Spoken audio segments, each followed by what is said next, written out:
नमस्कार सर्वांना. मी वर्गशिक्षिका सौ उर्मिला गजाननराव राऊत, जिल्हा परिषद उच्च प्राथमिक शाळा गोंडखैरी, जुनी पंचायत समिती कळमेश्वर, जिल्हा परिषद नागपूर या शाळेतील इयत्ता तिसरीची विद्यार्थिनी उर्वशी विजयराव कुबडे या विद्यार्थिनीने बनवलेला हा शब्दसंग्रह आपणासमोर सादर करीत आहे. या शब्दसंग्रहामध्ये इयत्ता तिसरीच्या विद्यार्थिनीने मराठी आणि इंग्रजी या दोन्ही विषयांचा हा शब्दसंग्रह बनवलेला आहे. मराठीचा शब्दसंग्रह बनवताना स्वर आणि व्यंजनं यांच्या आद्याक्षराने सुरू होणारे शब्द यांचा संग्रह तिने मराठी विषयात केला.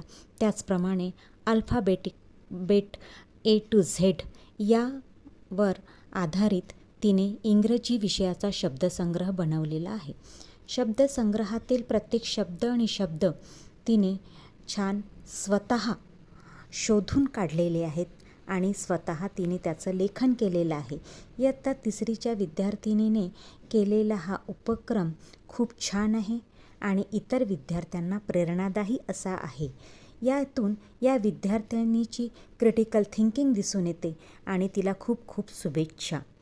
धन्यवाद.